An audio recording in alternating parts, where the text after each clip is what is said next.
Puji Tuhan. Saudara, pagi hari ini kita mendapat kehormatan untuk dilayani oleh Ibu Non Rawung yang sebetulnya kita sudah kenal 14, 15, 17 tahun yang lalu. Saudara tahu pasti bahwa kita sudah sejak tahun 98 kita kirim bantuan kemanusiaan ke banyak negara termasuk Indonesia. Ibu Non ini adalah seorang banker tadinya yang dipakai Tuhan luar biasa. Beliau adalah ketua daripada Obor Berkat, pelayanan Obor Berkat seluruh Indonesia. Jadi apa yang dilakukan oleh Obor Berkat, saudara, kalau kita kirim barang-barang bantuan ke Indonesia, barang bantuan kemanusiaan, kita nggak punya tim dokter atau tim dentist, dokter gigi. Dari pelayanan Obor Berkat ini, Ibu Non ini memobilisasi untuk pengobatan gratis, untuk kirim dokter-dokter, untuk kirim dokter gigi. Ada orang-orang yang sumbing juga di kota-kota, desa-desa kecil, dilayani di sana, luar biasa sekali. Mungkin Anda nggak pernah atau belum tahu nama Obor Berkat. Di Amerika itu disebutkan sebagai Operation Blessing. Operation Blessing itu adalah salah satu pelayanan dari Pat Robertson di Virginia, yang mungkin kalau Anda dengar siaran TV-nya itu CBN, Christian Broadcasting Network. Nah, Ibu Non ini adalah orang yang dipakai Tuhan luar biasa di sana. Dan sampai sekarang ini, saudara, dia terus berapi-api melayani Tuhan. Saya senang sekali.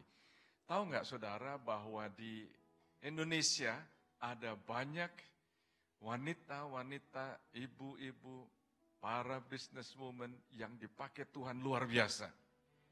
Benar, saudara. Berikan tepuk tangan buat Tuhan. Nggak kebetulan kalau minggu lalu kita dilayani oleh Ibu Vivi, adiknya Pak Ahok ya. Dan di sini pagi hari ini kita dilayani oleh Ibu Non. Yang satu, saudara, dipakai dalam arena politik, yang satu dipakai dalam arena kemanusiaan. Luar biasa sekali, saya mendengar ada teman-teman di sana juga, para ibu-ibu yang aktif sekali, yang dahsyat sekali, dan mereka itu adalah pendoa-pendoa syafaat. Oh, saudara. How many women we have in this house? Come on. Semua saudara bisa dipakai Tuhan. Dan saya senang sekali Ibu Non Rawung sama-sama dengan kita berapa tahun yang lalu. Mungkin sudah berapa tahun ya Ibu Non, Gracia dan Sony balik ke Indonesia? 10 tahun. Putrinya tadinya bergereja di Claremont waktu itu, lalu menikah, lalu kembali ke Indonesia. Dan Ibu Non bergereja di Jakarta City Blessing bersama dengan Pastor Kong. Saudara, bagaimana kalau kita bangkit berdiri, berikan sambutan yang meriah, sambutan yang hangat untuk Ibu Non.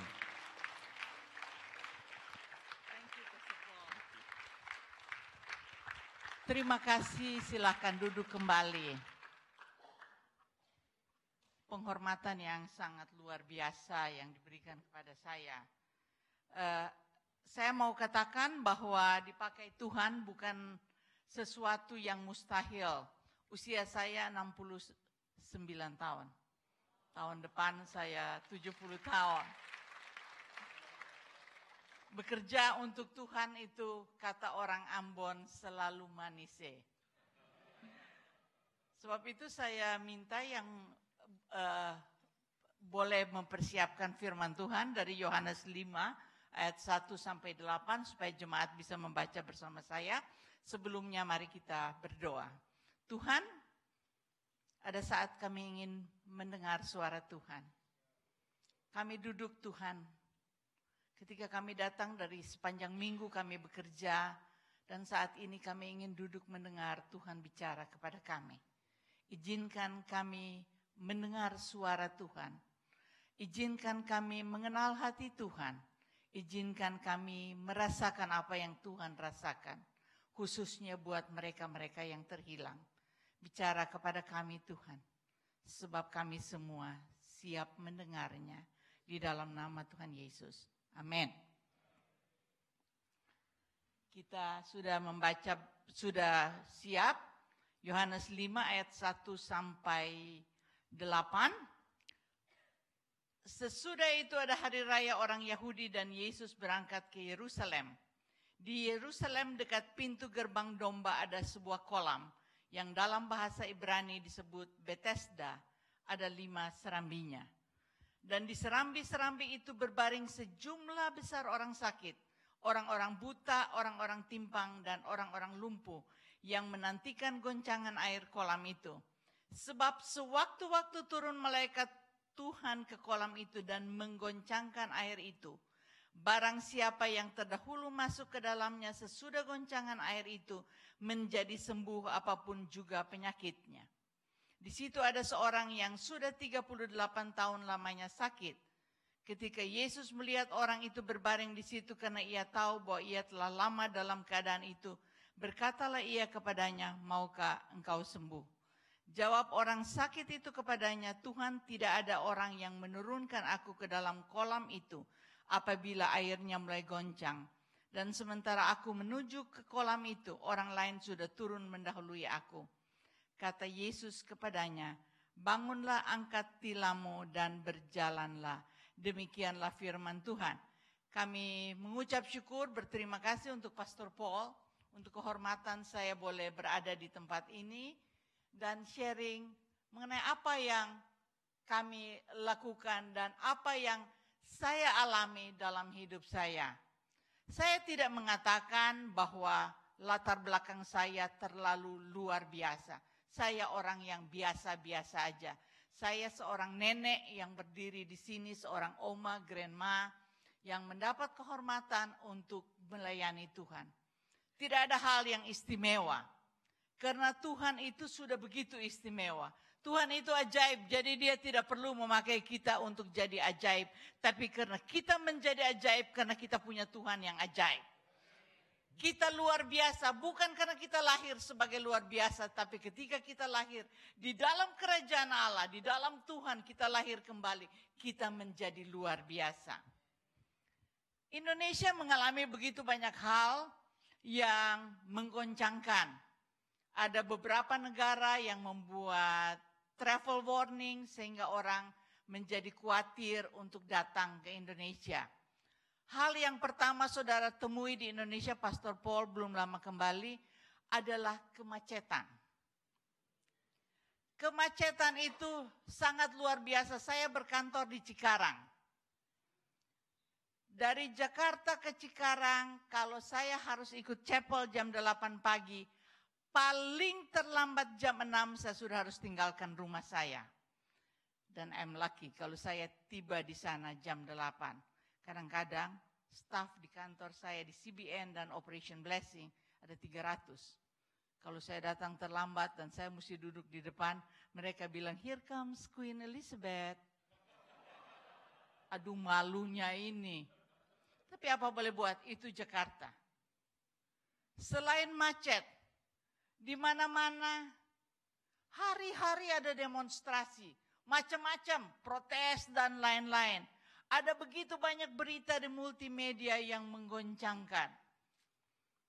Amerika mungkin satu tempat yang sangat menyenangkan, aman. Tapi saya mau katakan bahwa Tuhan mengizinkan atau memberi kehormatan kepada kami berada di garis depan, di mana kita di sana melihat bahwa apa yang Tuhan lakukan itu sungguh luar biasa buat Indonesia. Kalau saya mau katakan dibandingkan dengan ketika saya melayani Obor Berkat Indonesia 18 tahun yang lalu, umurnya udah 18 tahun. Kami sudah melayani 2.900.000 orang dengan bermacam-macam pelayanan sosial dan pelayanan kemanusiaan. Maka saya boleh katakan 18 tahun itu mengajar kita bahwa Indonesia, khususnya kota Jakarta itu berada dalam keadaan yang sakit. Sakit dari mulai macetnya, keadaan ekonominya, politik, hukum, semua segi. Orang bilang BPJS, pemerintah sudah kasih BPJS, semuanya luar biasa. Betul. Tapi kadang-kadang memakan waktu berbulan-bulan untuk pergi dari satu dokter ke dokter spesialis berikutnya. Karena antrean penduduk yang 250 juta orang ini, yang walaupun punya uang minta tetap juga pakai BPJS, itu membuat antrean itu menjadi panjang. 1 bulan 2 kali Obor Berkat Indonesia mengadakan operasi hernia. 1 kali operasi itu antara 80 sampai 100 orang. Jadi 1 bulan ada 200 orang yang ditargetkan mendapat operasi gratis. Tapi hari ini kita tidak mau bicara tentang itu. Kita mau bicara tentang kita berada di satu tempat, di satu dunia, di satu kondisi, di satu komunitas, di mana orang-orang sakit. Ada macam-macam orang sakit. Katanya di Jakarta, Pastor Paul, orang sakit pikiran tuh banyak sekali. Orang terganggu jiwanya tuh banyak sekali. Saya sebelum berangkat saya duduk dengan seorang ibu. Ibu yang muda, berumur 42 tahun. Dia punya anak. Dan 1 anak yang kecil itu kelas 4 SD. Dia pukul anak teman kelasnya sampai Komisi Hak Asasi Anak datang ke sekolah. Karena anak 4 tahun memukul anak yang satu kelas dengan dia sampai berdarah. Lalu anak ini harus pindah sekolah. Indonesia termasuk negara di mana pemakai narkoba itu meningkat sangat luar biasa. Saya kemarin ngobrol dengan adik saya yang tinggal di Amerika. Saya bilang di Indonesia gay dan lesbian itu luar biasa banyak. Kalau dulu malu-malu, kalau dibilang orang itu, ih lesbi, malu. Sekarang enggak malu. Malah dia punya bahasa-bahasa sendiri. Dan asik, dan di mana-mana, di mall, di mana mereka sudah jauh lebih berani untuk menampilkan diri siapa mereka ada. Dan kita lihat gereja berada di mana. Bukankah pada saat yang sama Tuhan membuka begitu banyak kesempatan buat gereja untuk berkarya, untuk menyampaikan firman Tuhan. Kadang-kadang saya pikir, betapa Indonesia berbahagia. Kalau orang tanya, Indonesia berada dalam kondisi yang menakutkan. Saya katakan Indonesia berada pada kondisi yang sangat luar biasa. Saya berada di dalam satu kondisi di mana pelayanan firman Tuhan, di mana kesempatan untuk memenangkan jiwa tidak akan pernah terjadi dalam sejarah bangsa-bangsa, di mana kemungkinan untuk membawa orang kepada Tuhan itu sangat luar biasa. Di tengah kekacauan, di tengah kesedihan, di tengah ketakutan, di situ gereja berdiri dan menyampaikan firman Tuhan. Hari ini kita baca tentang Tuhan Yesus datang ke satu tempat yang bernama Bethesda, rumah anugerah. Dikatakan di rumah anugerah itu, di pintu itu, ada ketika Yesus ke Yerusalem, di pintu gerbang domba ada serambi-serambi. Dan tidak ada serambi dari 5 itu yang tidak dihuni, tidak ditempati oleh orang yang sakit. Bukankah dunia ini ada begitu banyak serambi yang terbuka? And you name it, apa yang ada di situ? Orang sakit, orang lumpuh, orang yang punya persoalan, orang yang punya pergumulan, anaknya narkoba, perceraian, di situ penuh. Dan di rumah anugerah itu, orang terbaring menantikan sesuatu terjadi di dalam hidupnya. Saya pikir ketika kita ada di Indonesia, kita bekerja, kadang-kadang melelahkan. Sebagai manusia saya harus katakan, pekerjaan kemanusiaan itu tidak gampang. Ketika orang-orang sudah datang dari daerah, biasanya kami layani paling banyak orang dari Jawa Barat. Dan operasi itu 99% adalah non-Christian. Mereka datang dengan jilbab. Kami ada guest house yang kami sewa, yang kami punya, di mana orang-orang itu ketika datang dari Jawa Barat, mereka harus tinggal di situ, karena mereka harus pre-op, sebelum operasi itu berlangsung. Bisa malam-malam datang orang pakai daster putih dan kepalanya ada 2 tanda hitam. Sini dia bilang orang ini mesti keluar. Karena ini ada kristenisasi di sini. Mereka datang dan mengusir, minta supaya pasien ini pulang. Buat kami itu tidak mudah. Tetapi kami bersyukur bahwa kami bekerja juga dengan orang-orang, dokter-dokter yang non-Kristen, yang juga dipakai Tuhan untuk menolong mereka. Ada begitu banyak tantangan yang terjadi. Dan hari ini saya mau katakan bahwa di rumah anugerah itu ada begitu banyak serambi. Yang di dalam di serambi-serambi itu ada orang yang berbaring dan menanti dengan harapan. Saya mau katakan bahwa di tengah-tengah kehidupan kita ada begitu banyak serambi di mana orang menantikan dengan penuh harapan. Dan saya tidak katakan bahwa gereja adalah tempat di mana carefree, di mana orang tidak punya persoalan. Kami melayani, saya ikut dalam tim counseling dan jadi counselor buat banyak keluarga. Hal yang paling banyak terjadi di Jakarta adalah keluarga-keluarga muda, di mana di dalam keluarga itu anak ada 3 dengan 3 macam problem. Anak ada 3 di mana mereka kaya raya dan kita katakan bahwa kalau ikut makan dengan kami, tolong ya jangan iPad dan telepon itu. Begitu kita duduk di meja makan, masing-masing keluarkan handphonenya. Anak itu keluarkan dia punya iPad. Neni yang bawa si bungsu juga keluarkan iPad. Dan everybody was sitting there busy.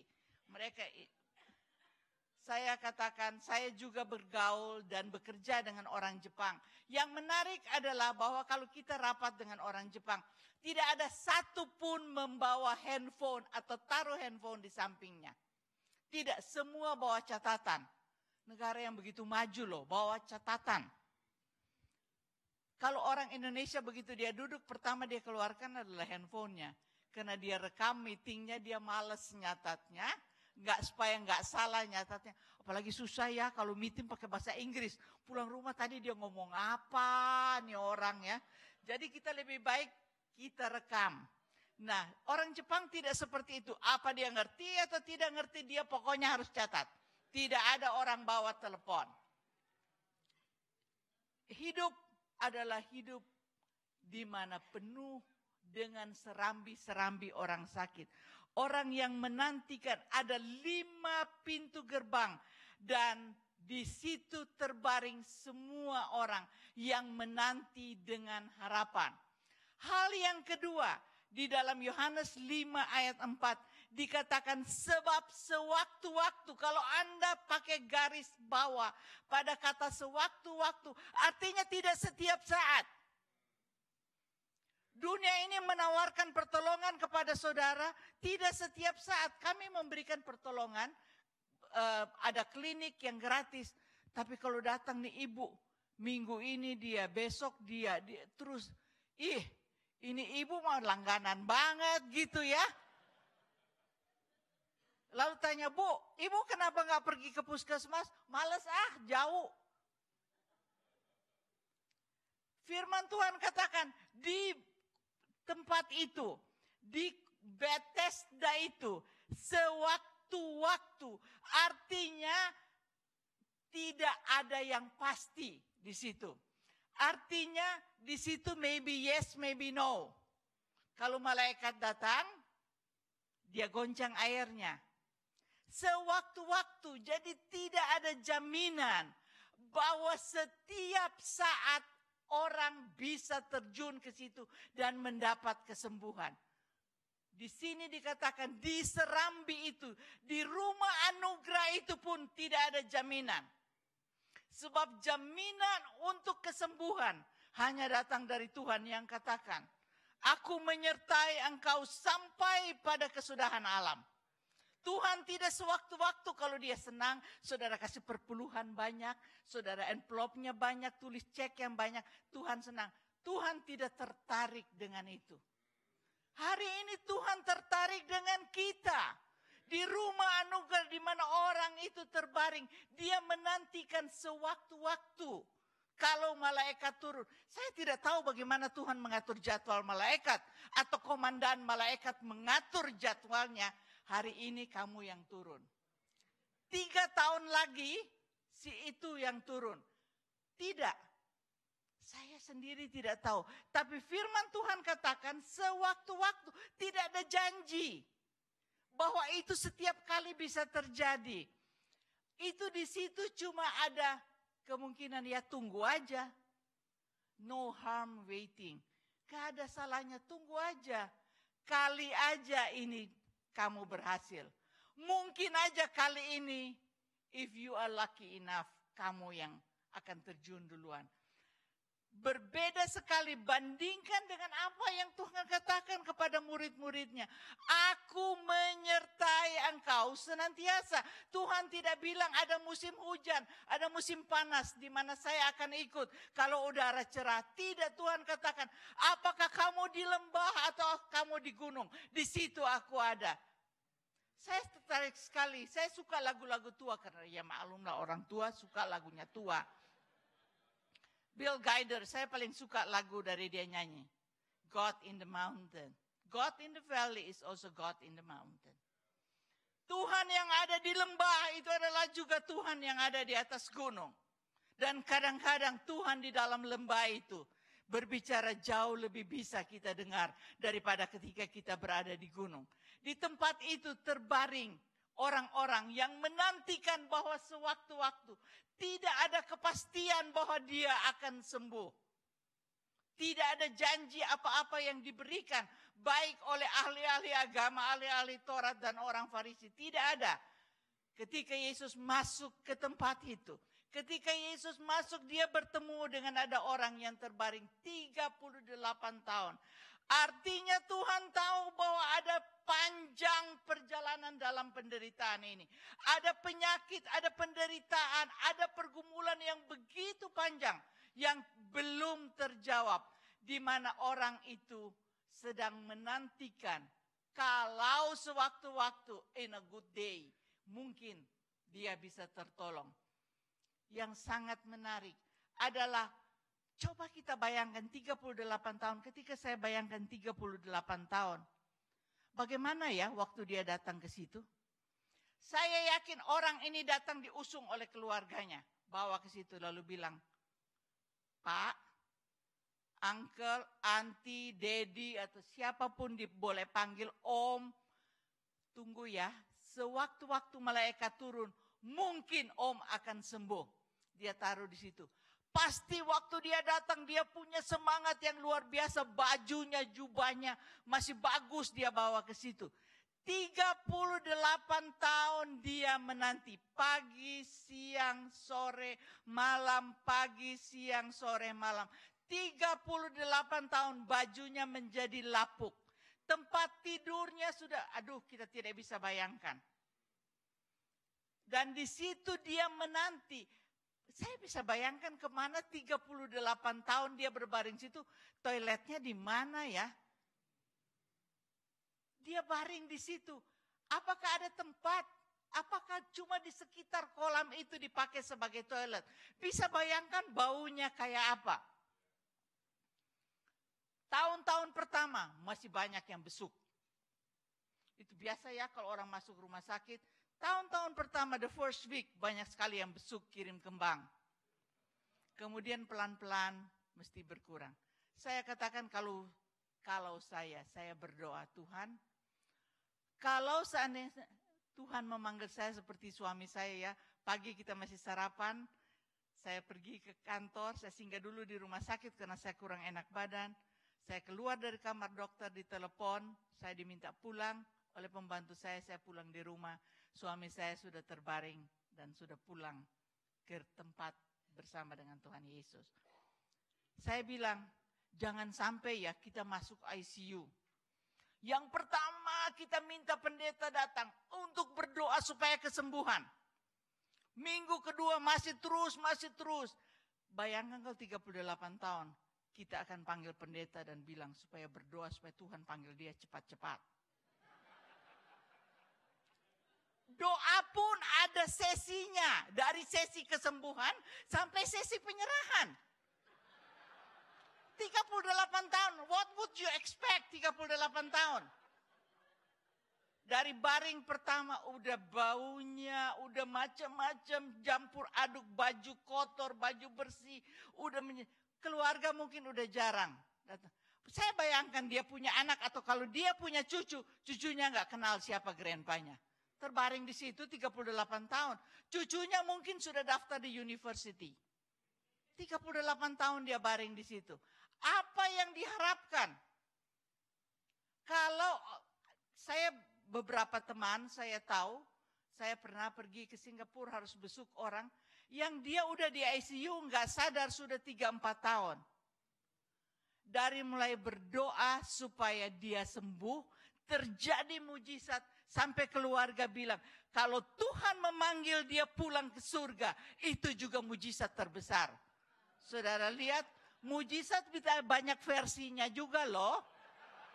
Dari mujizat bisa berjalan, sampai mujizat dia terbang pulang kepada Bapa di surga. 38 tahun dia ada di situ, harapan apa yang masih dia punya? Dia tidak punya harapan apa-apa lagi. Orang ini sudah merasa biasa. 38 tahun, dia rasa biasa. Saya bilang pertama kami pergi di tempat pembuangan sampah. Saya itu laler ada berjuta-juta. Bawa kertas putih itu dalam sekejap lalar datang ke kertas yang putih dan lalat tuh hinggap di kertas putih. Baunya luar biasa di tempat pembuangan sampah. Tapi coba saudara ada di situ, jangan bergeser. 20 menit, 15 menit, 20 menit. Saudara hilang loh baunya. Segala sesuatu yang terus-menerus saudara alami, maka itu menjadi biasa. Itu berlaku dalam hidup manusia. Coba kalau orang bohong. Bohong pertama, dia masih pulang bilang, aduh gak enak banget ya saya tuh bohong. Aduh gak enak banget. Tuhan, aduh saya minta ampun. Bohong kedua. Tapi coba kalau dia sudah menjadi habitnya dia akan bilang, Tuhan aja ngertilah nanti entar Tuhan juga ampuni. Kebohongan yang berkali-kali buat orang itu akhirnya menjadi kebenaran. Kenapa? Karena dia sudah tidak tahu antara yang salah dan yang benar. Orang ini saya yakin tidak akan tahu lagi yang mana bersih dan yang mana kotor. 38 tahun dia berbaring di situ. Bukankah di dunia ini kita kadang-kadang merasa bahwa dunia ini sudah menjadi begitu familiar. Sehingga akhirnya kita begitu takut kalau kita pulang katanya rumah yang lebih baik. Saya ada teman, orang City Blessing juga, Pastor Paul. Dia punya kakak non-Christian. Papanya lagi koma di ICU. Anak-anak yang lain yang perempuan pada sedih, menangis. Ini kakaknya laki-laki, dia bilang begini, Cik, saya tuh heran ya. Kalian orang Kristen ini saban minggu menangis, lihat sama papa, tapi tiap minggu pergi ke gereja. Kalau ditanya ngapain ke gereja, pergi ketemu Tuhan Yesus. Ini kan ngapain nangis ya? Kan papa ntar lagi ketemu Tuhan Yesus, kan sudah dibaptis. Kok menangis? Tapi tiap minggu pergi cari Tuhan Yesus di surga, di gereja. Kenapa sekarang menangis? Tahu nggak? Kita setiap kali ditanya pergi kemana, buat yang non Kristen, kita ke gereja karena di situ kita pergi ingin bertemu dengan Yesus. Ada lagu bilangnya, saya ingin bertemu dengan Yesus, saya ingin memandang wajahnya. Siapa yang mau ketemu dengan Tuhan Yesus? Semua angkat tangan. Siapa mau ketemu sekarang? Tangan semua turun. Kenapa? Karena dunia ini menjadi begitu menyenangkan buat kita. Segala sesuatu yang biasa menjadi menyenangkan. Kendati firman Tuhan bilang dunia yang kita tinggal ini bukan rumah kita. Orang Belanda, saya tidak tahu berapa banyak yang tua yang bilang ini bukan eigendom, ini bukan hak milik kita dunia ini. Ada di sana, rumah kita. Saya tulis dalam saya punya Facebook, Tuhan tolong ingatkan saya bahwa saya cuma orang yang menumpang lewat. Dan ini tempat, dunia ini bukan rumah saya. Tapi kalau saudara tanya sama saya, ibu siap pulang? Saya pikir-pikir anak saya masih kecil Tuhan, jangan dulu. Nanti kalau dia udah universitas. Itu yang terjadi. Orang ini 38 tahun dia berbaring dan tiba-tiba dia merasa segala sesuatu. Ya nggak ada bedanya dengan kemarin. Apa yang heran? Saya pernah protes gara-gara barang yang dikirim dari luar negeri yang tidak bisa kita keluarkan. Dan itu adalah kursi roda. Lalu saya bicara dengan anggota DPR. Saya bilang saya heran ya. Ini buat tolong masyarakat yang tidak mampu, pemerintah tidak harus bayar. Kenapa jadi begini susah? Dia tanya sama saya. Yang saya heran bahwa ibu heran. Saudara tahu nggak? Dia bilang, yang saya heran kalau ibu heran. Sama seperti kita tanya di gereja. Kita duduk di gereja, nggak di gereja sini. Bukan di City Blessing. Kita pergi ibadah, kita tanya, siapa yakin dia bakal masuk surga? Semua pada diam. Sebab sering kali kita orang Kristen, kita aja nggak percaya kalau kita nggak percaya. Saudara tahu nggak? Kita nggak percaya kalau kita ini sebenarnya tidak percaya. Kita tidak tahu bahwa kita sebenarnya tidak tahu tentang keselamatan itu sendiri. 38 tahun perjalanan yang panjang dan Tuhan Yesus menemui dia. Ketika Tuhan Yesus menemui dia, Tuhan Yesus katanya begini, lama amat Pak ya, kasihan amat Bapak di sini. Enggak. Apa Tuhan tidak tahu? Tuhan tahu dia 38 tahun berbaring di situ. Kenapa dari 5 serambi kok cuma 1 orang ya? Dia bilang Tuhan tuh enggak fair ya. Masa cuma dia aja? Saya udah lebih lama loh, 38 tahun lewat 4 bulan. Dia baru 38 tahun, saya udah lebih lama baring di situ. Karena Tuhan punya rencana kepada tiap-tiap orang sangat berbeda. Ada banyak orang yang punya perjalanan yang begitu menyedihkan. Kok kapan selesainya? Kapan ini berakhir? Waktu Tuhan kita tidak tahu. Saya sangat tertarik karena saya mengingat. Satu kali pastor kalian yang namanya Pastor Paul Tan khotbah di City Blessing Jakarta. Dia bilang orang Israel putar di tembok Yeriko. Hari pertama gak apa-apa, gak ada yang jadi. 2 hari, hari ketiga, hari keempat. Ini apa-apaan ya? Kalau orang Jakarta dia pasti marah loh, protes. Ini ngapain ya, udah putar udah 4 kali gak ada yang terjadi. Sampai dia putar yang terakhir kali. Kita menunggu kapan? Mungkin yang ke-7 itu adalah yang terakhir. Itu adalah chance kita. Hari ini tidak terjadi. Mungkin sebentar lagi itu terjadi. Waktu Tuhan tidak ditentukan oleh waktu kita. Tuhan tidak pakai jam seperti yang kita punya. 38 tahun. Ada begitu banyak pertanyaan yang dikatakan. Tuhan tahu dia berbaring 38 tahun. Dan kepada orang yang 38 tahun ini, Yesus datang. Dan pertanyaannya sangat sederhana. Maukah engkau sembuh? Maukah? Tuhan Yesus tidak khotbah panjang lebar. Lalu dia bilang, oke, sekarang kamu mau bertobat? Enggak. Pertanyaannya sangat singkat. Maukah engkau sembuh? Pertanyaan yang singkat. Dan yang dijawab oleh orang ini. Bagaimana mau sembuh Tuhan? Kalau air itu digoncang, orang lain turun duluan. Enggak ada orang yang peduli nurunin kita. Sound so familiar. Kalau kita dalam pergumulan. Dan kalau kita bicara dengan orang yang punya pergumulan. Atau kita bicara kepada diri kita sendiri. Yang salah biasanya bukan kita. Yang salah biasanya orang lain. Itu sebabnya.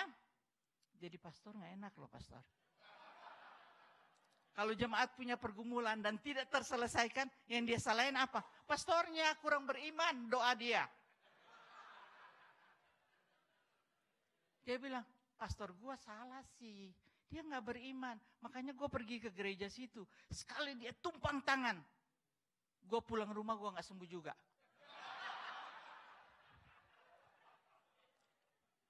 Kenapa? Karena manusia cenderung untuk mempersalahkan orang lain untuk pergumulannya. Dan itu, apakah itu baru? Tidak. Coba ketika manusia jatuh di dalam dosa, Tuhan tanya, Adam, di manakah engkau?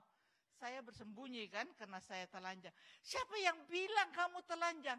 Itu tuh. Yang ini, yang salah kan Tuhan. Kenapa Tuhan ciptakan dia? Tanya perempuan, perempuan itu bilang, ular Tuhan. Tuhan tidak tanya kepada ular. Kalau Tuhan tanya kepada ular, ular bilang yang salah kan Tuhan. Kenapa buat pohonnya?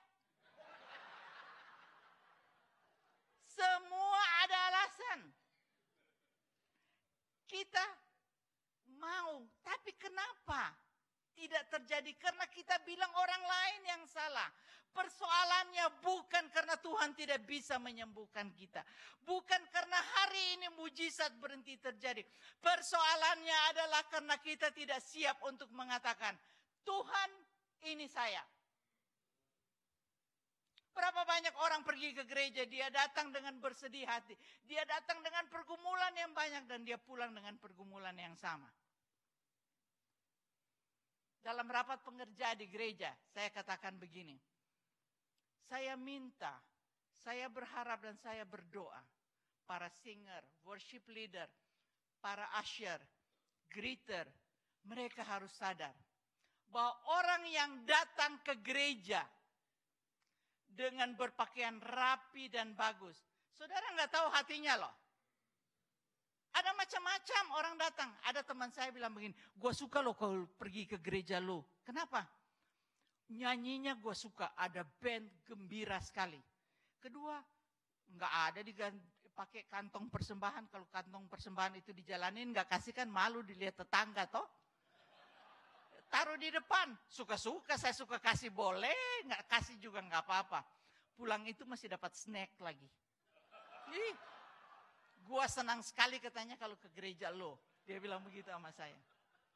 Ada orang yang datang gereja karena dia mau hiburan, menyanyi. Nyanyi, apalagi kalau singer dan WL-nya itu, saya nggak bilang di sini WL-nya tua Pak. Tapi saya mesti bilang, yang muda, yang semangat, loncat-loncat. Wah itu paling asik. Ada yang datang ke gereja karena dia bilang begini. Aduh saya dari lahir, saya ini kan orang Manado. Dari lahir kita di perut mama kita udah Kristen. Jadi kalau hari Minggu gak ke gereja, kayaknya ada yang saya kurang. Gak apa-apa, ke gereja Protestan selalu ada doa Bapa Kami, Pastor Paul. Kita selalu duduk dan doa Bapa Kami itu yang paling terakhir. Jadi kesempatan boleh tidur selama khotbah, selama menyanyi. Waktu doa Bapa Kami biasanya seluruh jemaat disuruh doa. Itu pendetanya sangat bijaksana. Yang mengatur liturgi, orang otomatis bangun kan? Karena dia harus doa Bapa Kami. Bagus sekali sebagai untuk membangunkan jemaat yang tidur. Istirahat tenang, ada musik, AC dingin, duduk tenang, gak ada yang ribut. Ada orang ke gereja untuk itu. Ada orang yang ke gereja dia bilang begini, kalau yang muda ya, gak mungkin saya tua begini punya tujuan itu. Bilang begini, siapa tahu di gereja kalau gua dapat jodoh. Lumayan anak Tuhan. Tinggal dapat restu dari pastor sama Ci Joyce, jalan.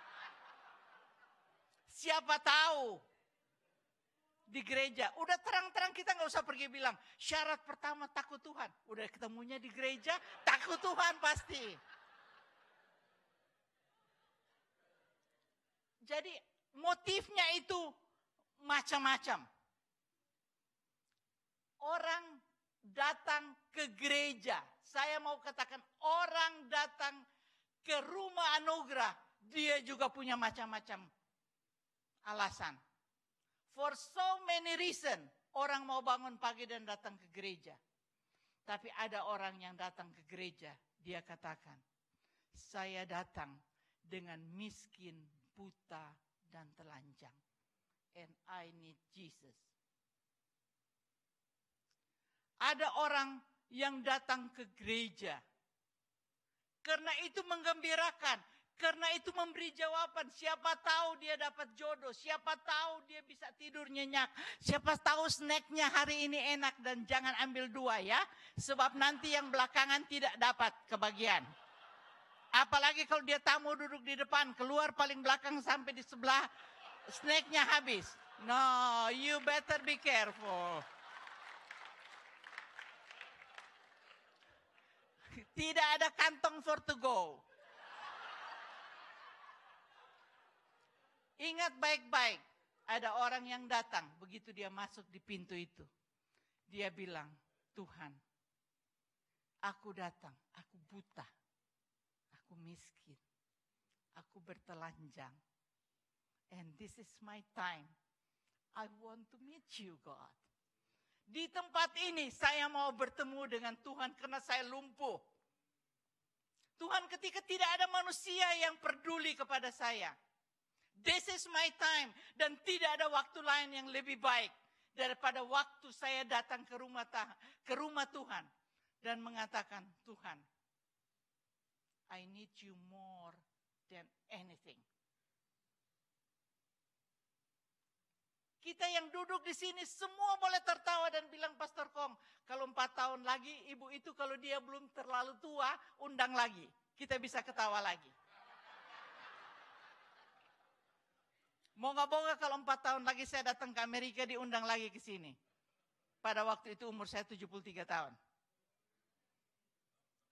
Tapi saya mau katakan, bahwa di tempat ini setiap kita yang datang punya begitu banyak persoalan. Punya begitu banyak pergumulan. Dan di luar sana, pergumulan kita tidak mendapat jawaban.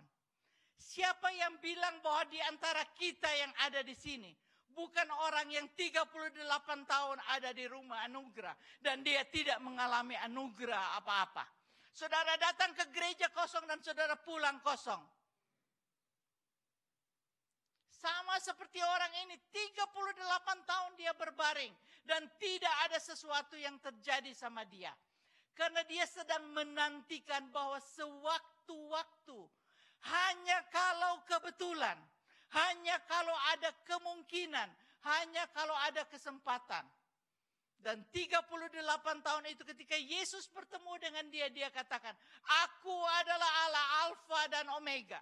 Aku menyertai engkau dari awal sampai pada akhirnya.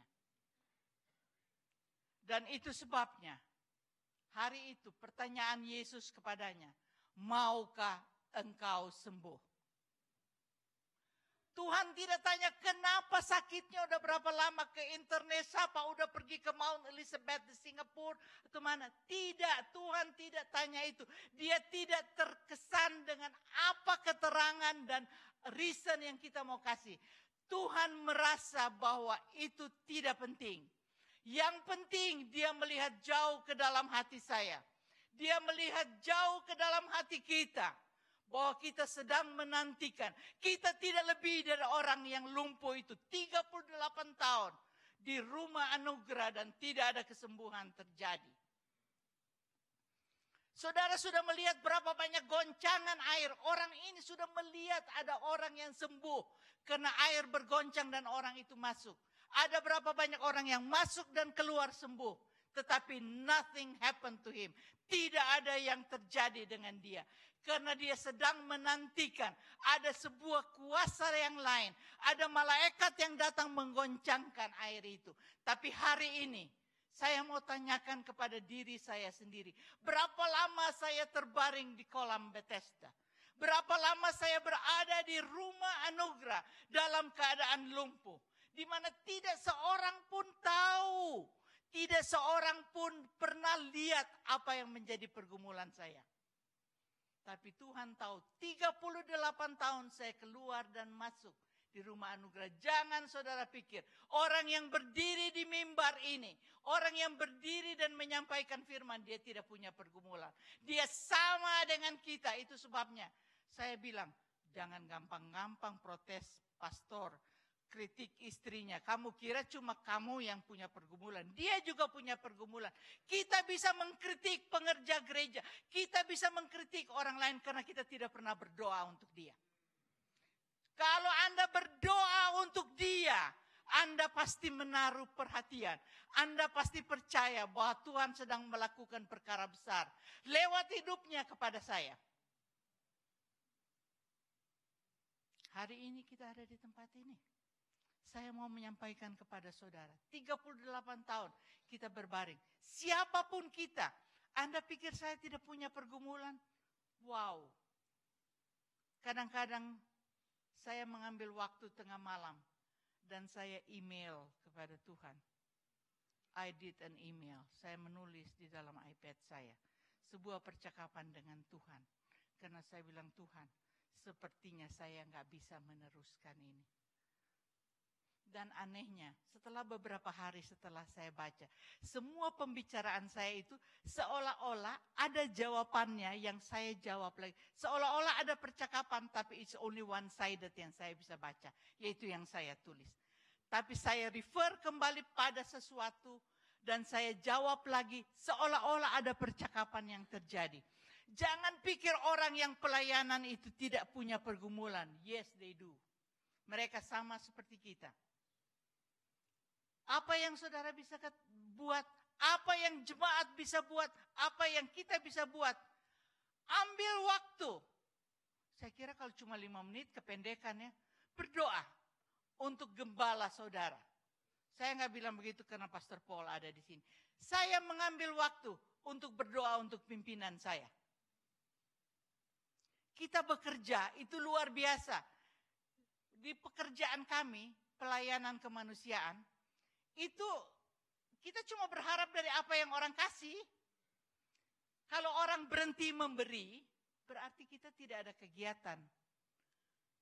Lalu bos enak sekali kan dia datang dengan program ini itu. Dia bilang Nehemia bisa membangun tembok Yerusalem. Lalu kita bangun pakai apa? Kita harus belajar untuk berdoa untuk visi yang ada. Itu bukan visinya pastor kita. Itu bukan visinya gembala kita. Itu menjadi visi kita.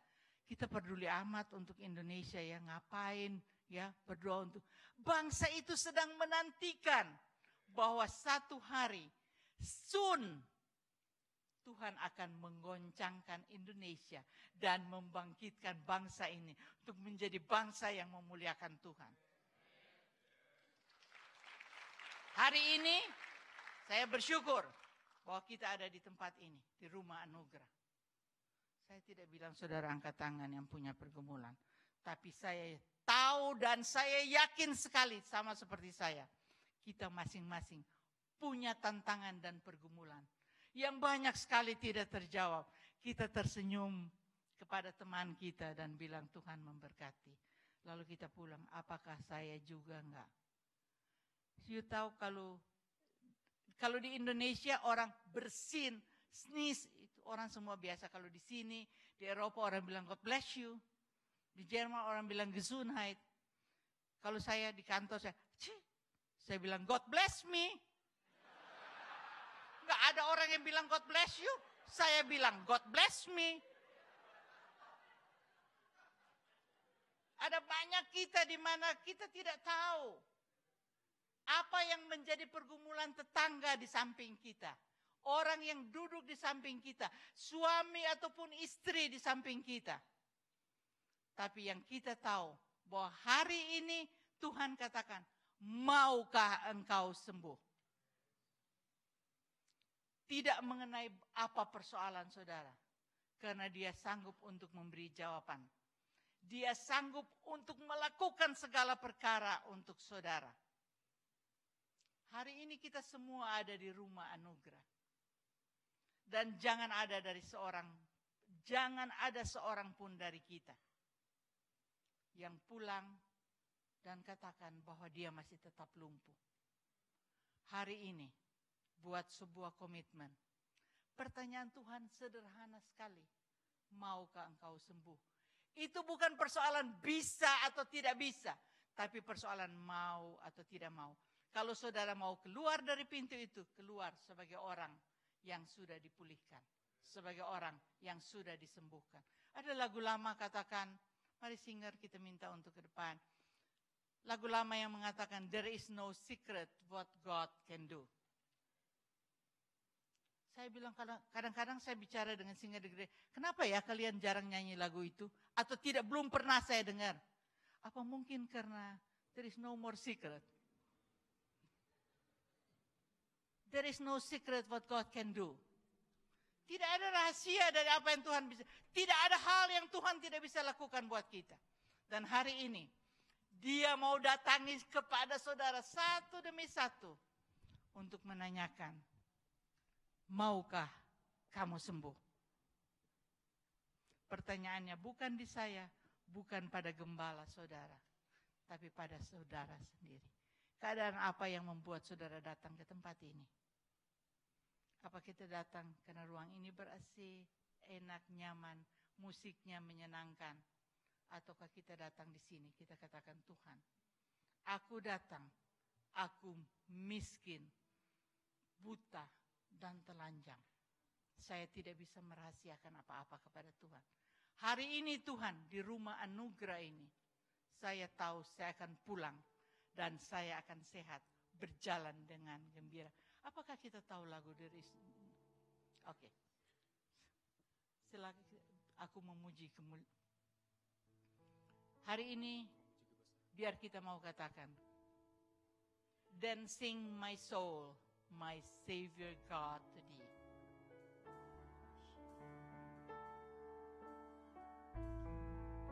Ini adalah kolam Bethesda Anda. Berapa lama Anda berbaring di sini dan tidak ada yang terjadi? Hari ini Yesus mau lewat dan Dia mau tanyakan, maukah engkau sembuh? Saya ingin berdoa. Berapa lama kita berada di rumah anugerah? Pagi ini adalah saat yang istimewa. Kita semua sedang berada di kolam Bethesda. Berapa lama kita berada di pinggir kolam ini dan tanpa sesuatu terjadi. Kita sedang menantikan sewaktu-waktu malaikat datang untuk menolong. Tapi hari ini Tuhan Yesus berkata, aku ada dan aku menyertai engkau sampai pada kesudahan alam. Our God is God of favor. Tuhan kami adalah Tuhan yang penuh belas kasihan, penuh dengan anugerah, dan hari ini dalam anugerahnya Dia berjalan satu demi satu menemui kita dan mengatakan, maukah engkau sembuh? Tidak ada waktu lagi dan Dia tidak mengatakan nanti, tapi hari ini, saat ini adalah saatnya di mana Tuhan sedang memulihkan umatnya. Mari hari ini kita datang kepada Tuhan. Kita katakan, Tuhan, aku miskin, buta dan telanjang. Hari ini aku mau datang kepada Tuhan. Saya menjadi begitu terbiasa dengan keadaan saya. Bahkan pergumulan saya sudah menganggap sesuatu yang biasa. Hari ini saya mau datang Tuhan dan saya katakan, saya tidak diciptakan sebagai orang yang kalah. Saya tidak diciptakan sebagai orang yang lumpuh secara rohani. Tapi hari ini Tuhan, Engkau membuat saya berjalan kembali.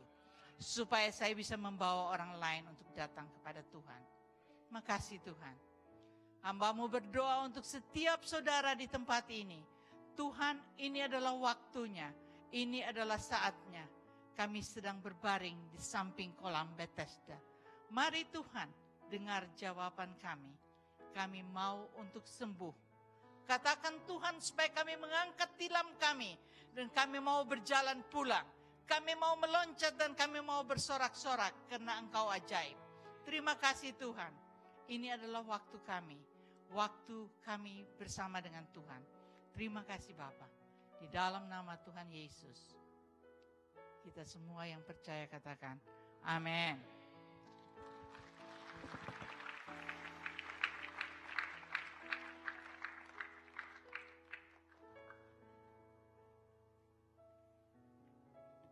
Berapa banyak saudara yang mencatat apa yang disampaikan?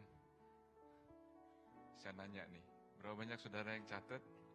Oke, saya sendiri catat loh saudara. Salah satu yang ada banyak yang saya catat poin-poinnya. Salah satunya saya heran kalau ibu heran. Yang kedua, tadi Ibu Non katakan, saya nggak tahu apa yang saya nggak tahu. Betul ya? Saya nggak percaya apa yang saya nggak percaya. Ada orang yang sakit tapi nggak tahu bahwa dia sakit. Nah saudara, kemarin kita dilayani oleh Paul Cole, Maximize Manhood Summit. Bagus sekali saudara. Sayang sekali, berapa banyak saudara yang hadir kemarin? Oh saudara, itu bagusnya luar biasa saudara. Dia datang dengan seorang businessman dan seorang professional atlet football player. Besarnya bukan main saudara. Tangannya itu sepaha saya. Besar sekali. Tapi cinta Tuhan, orang yang besar, keker, luar biasa, dipakainya untuk pelayanan crisis pregnancy center. Dan saudara, sayang sekali sih, ada kemarin memang khusus untuk para pria ya. Sayang sekali banyak saudara yang walaupun sudah diumumkan beberapa kali, masih nggak hadir. Saya nggak tahu, mungkin Anda kerja, apapun alasan saudara. Tapi saya mau sampaikan, sayang sekali saudara. Karena kita sebagai gereja mau sampaikan kepada saudara supaya jangan sampai Anda heran kenapa Anda heran. Anda sakit, Anda nggak tahu kalau Anda sakit, gitu ya. Kita perlengkapi supaya Anda diperlengkapi dan Anda maju, Anda berkembang, Anda bertumbuh, Anda datang ke rumah Tuhan bukan hanya untuk nikmati yang jasmani, tapi di dalamnya ini Anda dilengkapi. Amin. Nah, hamba Tuhan ini masih ada di sini, Paul Cole, putra daripada Edwin Louis Cole. Nanti siang dia akan jam 11 dia akan bicara di sini. Saudara, kalau saudara nggak harus kerja, saya minta saudara untuk stay supaya Anda dapat double portion, dapat berkat 2 kali lipat. Amin saudara, jadi pulang diperlengkapi lagi. Amin. Puji Tuhan. Coba saudara kita berikan tepuk tangan Ibu Non yang sudah melayani. Puji Tuhan. Terima kasih Ibu Non. Mari kita tundukkan kepala, kita berdoa. Terima kasih ya Tuhan untuk firman-Mu yang luar biasa, firman-Mu yang praktis, yang membangun, menggugahkan, firman-Mu yang hidup, firman-Mu yang sehari-hari, firman-Mu yang praktikal ya Tuhan. Terima kasih untuk Ibu Non, Kau terus pakai Ibu Non dengan luar biasa. Terus ya Tuhan, dalam masa tuanya pun dia makin berbuah. Firman-Mu mengatakan demikian ya Tuhan, memberkati bukan hanya bangsa Indonesia, tapi menjadi berkat bagi bangsa-bangsa. Dan kami yang sudah mendengar firman-Mu ya Tuhan, biar kami catat, kami renungkan, dan kami hidupi firman ini. Supaya kami bukan hanya disembuhkan, tapi Engkau pakai kami untuk menyembuhkan orang lain. Dalam nama Yesus kami berdoa. Amin. God bless you. God bless you.